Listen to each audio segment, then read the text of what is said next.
Gidenin arkasıca düşmeye değmez. Giden onsuz da seni terk edip artık. Giden ölmüş kimidir bir de dirilmez. Zalimin zulmü bizi terk edip artık. Gidenin arkasıca bakmağa değmez. O giden yollara düşsün qaradaşlar. Bunca dertten yüreği sıkmağa değmez.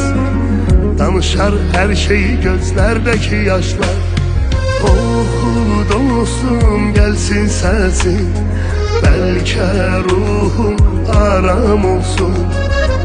Hak getirmiş insanlara, olsun hakkım haram olsun.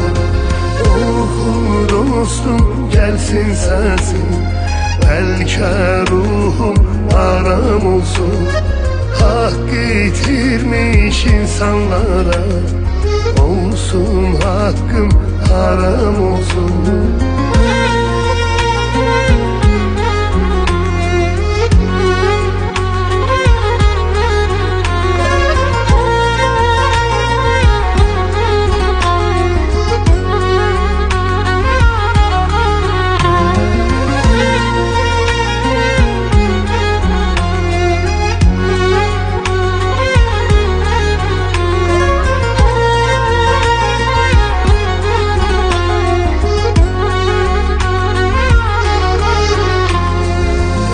Sen ol her yetene verme yüreğini.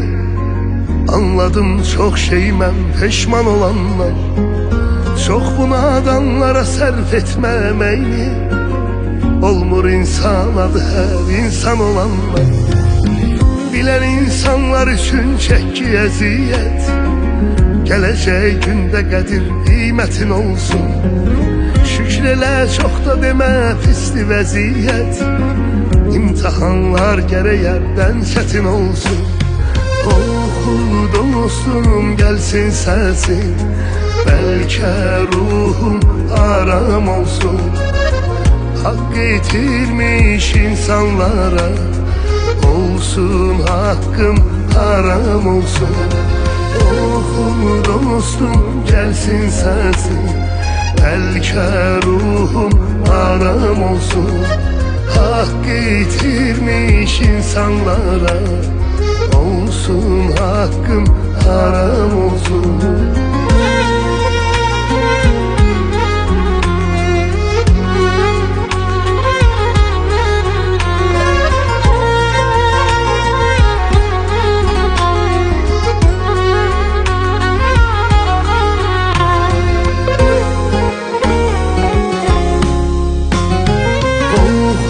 Dostum gelsin sensin, belki ruhum aram olsun.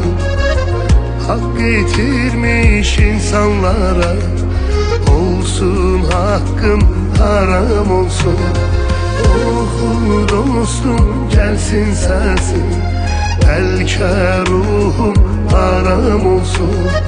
Hak getirmiş insanlara, olsun hakkım haram olsun.